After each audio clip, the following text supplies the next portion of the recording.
मैं हूं रचना। शुरुआत कर रहे हैं सुपरफास्ट 100 की। नमस्कार, मैं हूं तान्या खन्ना। 22 मिनट में देश और दुनिया की 100 बड़ी खबरें आपको दिखाएंगे। शुरुआत करते हैं।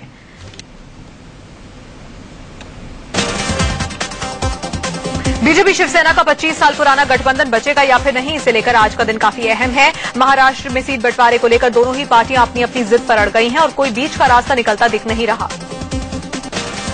बीजेपी शिवसेना में जारी गतिरोध से बाकी सहयोगी दल भी परेशान हैं और इन दलों ने दोनों पार्टियों को आज तक अल्टीमेटम दिया है।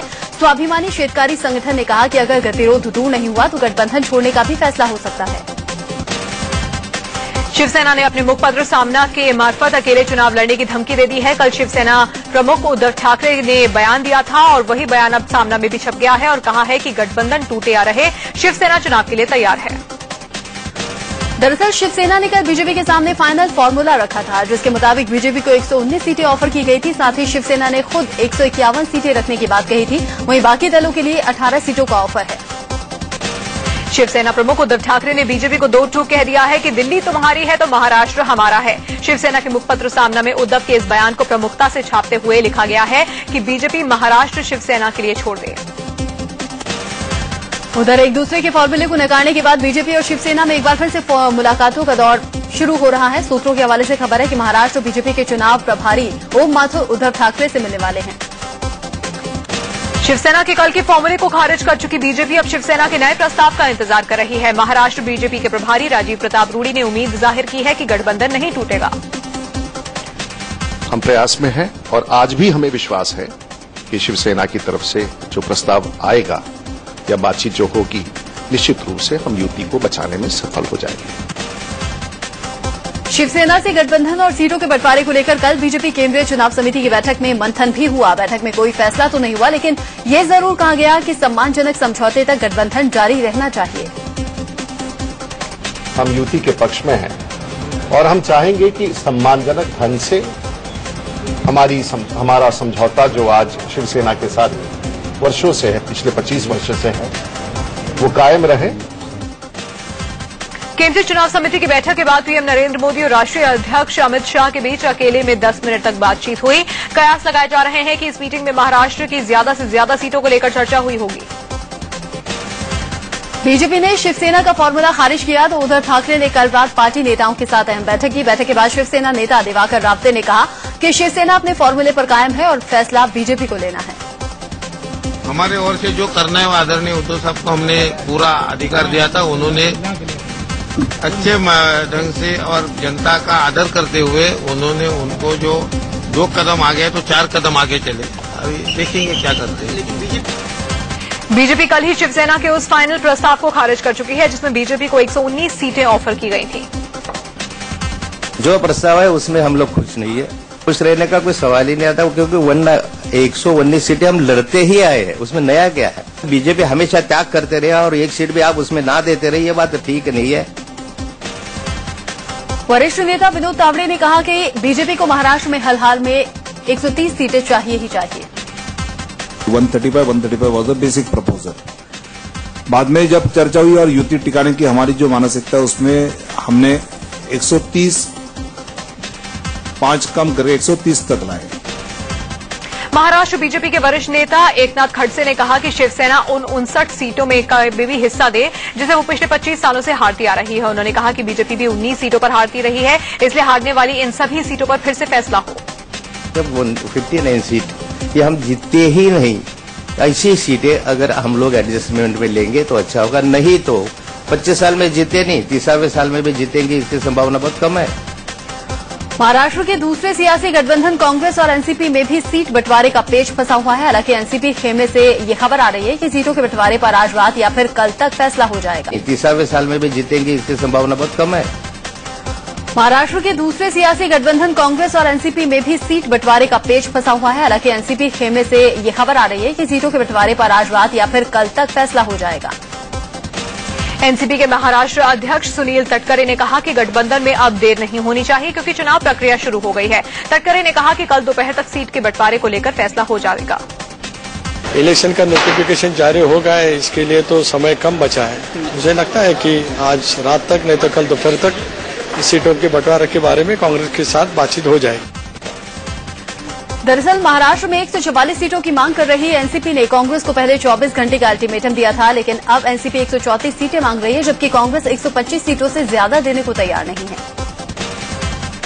महाराष्ट्र में एनसीपी से गठबंधन को लेकर कांग्रेस की तरफ से आखिरी फैसला अध्यक्ष सोनिया गांधी को करना है। कांग्रेस चुनाव समिति की बैठक के बाद मधुसूदन मिस्त्री ने कहा कि कांग्रेस ने इसके लिए सोनिया गांधी को अधिकृत किया है। कांग्रेस चुनाव समिति की दिल्ली में हुई बैठक में महाराष्ट्र चुनाव को लेकर चर्चा हुई। मधुसूदन मिस्त्री ने कहा कि महाराष्ट्र की सभी सीटों की समीक्षा की गई, हालांकि कांग्रेस ने अभी कोई लिस्ट जारी नहीं की है। पूर्व केंद्रीय मंत्री विनोद शर्मा की अगुवाई वाली जन चेतना पार्टी हरियाणा में 90 में से 25 सीटों पर चुनाव लड़ेगी। सीटों पर हुए तालमेल के मुताबिक हरियाणा जनहित कांग्रेस 65 और जन चेतना पार्टी 25 सीटों पर चुनाव लड़ेगी। पिछले दिनों ही हरियाणा जनहित कांग्रेस के अध्यक्ष कुलदीप बिश्नोई ने बीजेपी से नाता तोड़कर जनचेतना पार्टी के साथ हाथ मिलाया था। दोनों ही पार्टियों में सीटों का तालमेल हो जाने के बाद अब प्रचार अभियान तेज करने की तैयारी है। हरियाणा के अंबाला में health care and welfare society की चेयरमैन शक्ति रानी शर्मा ने जनचेतना पार्टी के लिए प्रचार किया। उन्होंने अपने समर्थकों के साथ घर घर जाकर लोगों से जनचेतना पार्टी के लिए वोट मांगे। प्रधानमंत्री नरेंद्र मोदी अमेरिकी यात्रा के दौरान उपवास पर रहेंगे। 25 सितंबर से नवरात्र शुरू हो रहे हैं और नवरात्र के दौरान मोदी अन्न ग्रहण नहीं करते, इसीलिए अपने 5 दिन के अमेरिकी दौरे पर पीएम मोदी उपवास रखेंगे। नवरात्रि के दौरान मोदी सिर्फ पानी पीते हैं और फलाहार खाते हैं। पीएम मोदी के लिए अमेरिका में राष्ट्रपति बराक ओबामा ने एक बड़ा भोज भी रखा है, लेकिन उपवास होने के चलते वो कुछ नहीं खाएंगे।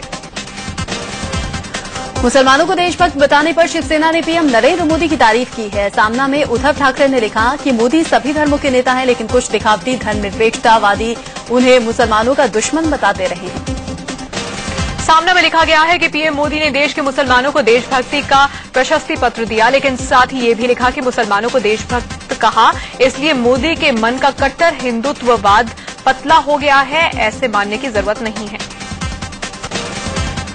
वहीं रामपुर में कैबिनेट मंत्री आजम खान ने पीएम मोदी के मुस्लिमों को देशभक्त बताने के बयान पर कहा कि मुसलमानों से कब तक देशभक्ति का सबूत मांगा जाएगा। आजम बोले कि वो कहते हैं कि अलकायदा की ना सुनो, हम कहते हैं कि आरएसएस की ना सुनो। दरअसल अमेरिका जाने से पहले अमेरिकी चैनल को दिए इंटरव्यू में प्रधानमंत्री नरेंद्र मोदी ने कहा था कि भारतीय मुस्लिम भारत के लिए जिएंगे और भारत के लिए ही मरेंगे। उन्होंने ये भी कहा था कि भारतीय मुस्लिम अलकायदा के बहकावे में नहीं आएंगे। अमेरिका जाने से पहले अमेरिकी चैनल को दिए गए इंटरव्यू में मोदी ने कहा कि पहले भारत को सोने की चिड़िया कहा जाता था, लेकिन अब ऐसा नहीं है। हालांकि भारत के पास फिर ऊपर उठने का मौका है। पीएम मोदी ने भारत और चीन के गठजोड़ पर जोर दिया। उन्होंने मजबूत अर्थव्यवस्था का हवाला देते हुए कहा कि भारत और चीन को इसके लिए साथ मिलकर काम करना चाहिए। आम आदमी पार्टी में उस वक्त अफरा-तफरी की स्थिति पैदा हो गई जब उसके 3 विधायक अचानक गोवा जा पहुंचे। सूत्रों के हवाले से खबर आई कि अशोक कुमार चौहान, धर्मेंद्र कोहली और प्रकाश जरवाल बीजेपी के एक वरिष्ठ नेता से मिलने गोवा पहुंचे। सूत्रों से खबर आई कि आम आदमी पार्टी के तीनों विधायक बीजेपी में शामिल हो सकते हैं। आम आदमी पार्टी को जैसे ही अपने विधायकों के गोवा पहुंचने की भनक लगी, तुरंत उनसे संपर्क साधकर वापस दिल्ली लौटने के लिए कहा गया। उधर आम आदमी पार्टी के वरिष्ठ नेता मनीष सिसोदिया ने अपने विधायकों के बीजेपी में शामिल होने की खबरों को खारिज कर दिया। उन्होंने कहा कि क्या पार्टी के विधायक दिल्ली से बाहर आ जा नहीं सकते। विधायकों के पार्टी छोड़ने की खबरें निराधार हैं। दिल्ली के पुलिस कमिश्नर बीएस बस्सी ने कहा कि विनोद कुमार बिन्नी के खिलाफ एफआईआर दर्ज कर ली गई है। सभी तथ्यों को ध्यान में रखकर जांच की जा रही है।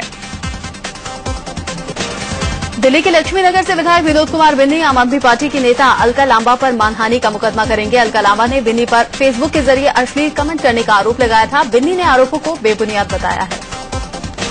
इलाहाबाद में वरुण गांधी के समर्थकों ने बीजेपी सांसद श्यामा चरण गुप्ता के घर के बाहर जबरदस्त प्रदर्शन किया। घर पर पथराव भी किया गया और प्रदर्शनकारियों ने श्यामा चरण गुप्ता का पुतला फूंका। दरअसल इलाहाबाद से सांसद श्यामा चरण गुप्ता वरुण गांधी को यूपी का सीएम प्रोजेक्ट करने की उनकी मां मेनका गांधी की मांग पर भड़के हुए हैं। उनका कहना था कि अब गांधी परिवार से मुक्त होने की जरूरत है। दिल्ली के नसीरपुर में कांग्रेस की जन जागरण यात्रा में आए कार्यकर्ताओं ने पूर्व सांसद महाबल मिश्रा के खिलाफ जमकर नारेबाजी की। कार्यकर्ताओं ने महाबल मिश्रा पर परिवारवाद का आरोप लगाया, जिससे काफी देर तक सन्नाटा पसर गया। वहीं रामपुर में एक कार्यक्रम के दौरान कैबिनेट मंत्री आजम खान ने कहा कि आप लोगों को अंदाजा भी नहीं होगा कि सरकार के बाहर और अंदर उनकी कितनी घेराबंदी है। उन्होंने कहा कि वो हालात से परेशान हैं और सताए हुए हैं। यूपी सरकार में खनन मंत्री गायत्री प्रसाद प्रजापति की अपनी ही सरकार के खिलाफ सवाल उठाए। अमेठी रियासत के महाराजा और कांग्रेस सांसद संजय सिंह को वाई कैटेगरी की सुरक्षा दिए जाने का उन्होंने विरोध किया। लखनऊ में पार्टी कार्यालय में एसपी सुप्रीमो मुलायम सिंह यादव ने उपचुनाव में 3 विधानसभा सीटों पर मिली हार के बाद समीक्षा बैठक बुलाई। मुलायम ने तीनों प्रत्याशियों और प्रभारियों को बुलाकर हार की वजह पर चर्चा की। बीजेपी सांसद साक्षी महाराज के मदरसे को लेकर दिए गए बयान पर यूपी के मंत्री शिवपाल यादव ने निशाना साध दिया है। शिवपाल यादव ने कहा कि साक्षी महाराज की सोच सांप्रदायिक है। साक्षी के बारे में कौन नहीं जानता है। ये साधु के भेष में कुछ और लोग हैं, सांप्रदायिकता फैला करके समाज को तोड़ने का जो काम करने वाले लोग हैं। बीएसपी नेता स्वामी प्रसाद मौर्य ने बीजेपी को लेकर विवादित बयान दिया है। मौर्य ने कहा कि बीजेपी सत्ता के लिए कत्लेआम कराती है कि भारतीय जनता पार्टी राजनीति के वो भूखे भेड़िए हैं जो इंसानियत का कत्लेआम करके राजनीति के माध्यम से कुर्सी हथियाना चाहते हैं। दिल्ली में चौधरी चरण सिंह के बंगले को स्मारक घोषित करने की मांग अब जोर पकड़ने लगी है। इस मांग को लेकर दिल्ली के कराला इलाके में 360 गांवों की एक पंचायत हुई, जिसमें मांग न मानने पर दिल्ली में चक्का जाम करने की चेतावनी दी गई। केंद्रीय वित्त मंत्री अरुण जेटली को रूटीन चेकअप के लिए अस्पताल में भर्ती करवाया गया है। कल उन्हें अस्पताल से डिस्चार्ज कर दिया जाएगा। हाल ही में उनकी सर्जरी भी हुई थी।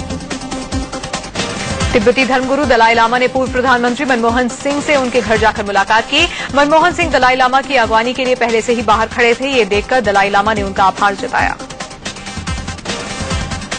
विदेशों में जमा काले धन का पता लगाने और उसे वापस लाने की दिशा में भारत को एक बड़ी कामयाबी हाथ लगी है। G20 से जुड़े देशों ने एक दूसरे से यहां गुप्त बैंक खातों की जानकारी साझा करने पर सहमति जताई है।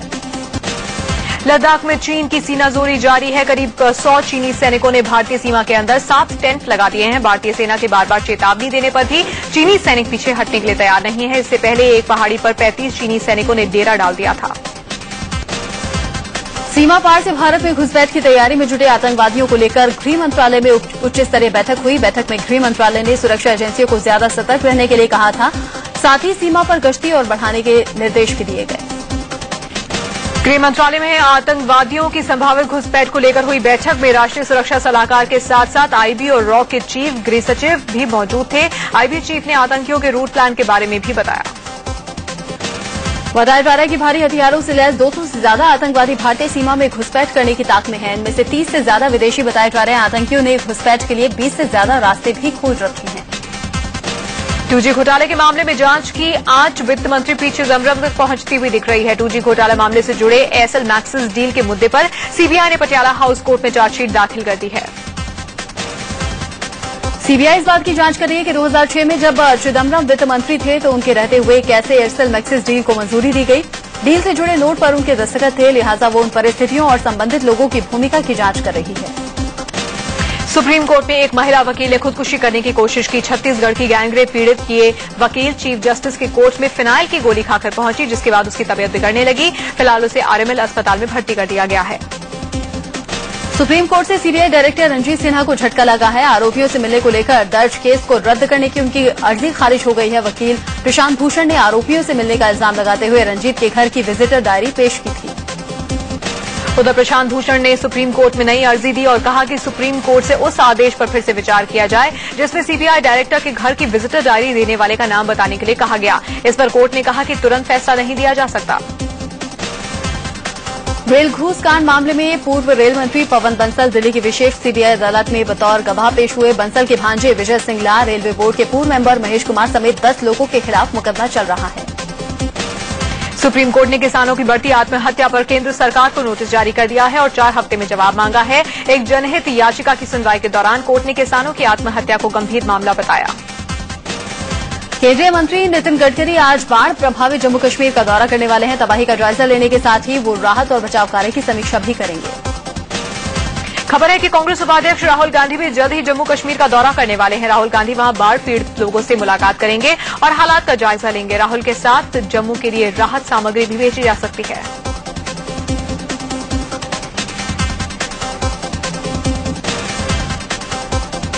जम्मू कश्मीर के पुंछ में भूस्खलन और बाढ़ से बंद मुगल रोड सेवा बहाल कर दी गई है। शोपिया को जोड़ने वाला सड़क मार्ग दुरुस्त होने से गाड़ियों की आवाजाही शुरू हो गई है। सुपरफास्ट 100 में पुलिस हिरासत में आरोपियों की पिटाई की खबरें अक्सर सामने आती रही हैं, लेकिन हिरासत में किसी पुलिस वाले की पिटाई की तस्वीरें पहली बार सामने आई हैं। कानून है कि हिरासत में पुलिस पूछताछ तो हो सकती है, लेकिन आरोपी की पिटाई नहीं की जा सकती। इन तस्वीरों में सीबीआई अधिकारी कानून तोड़ते नजर आ रहे हैं।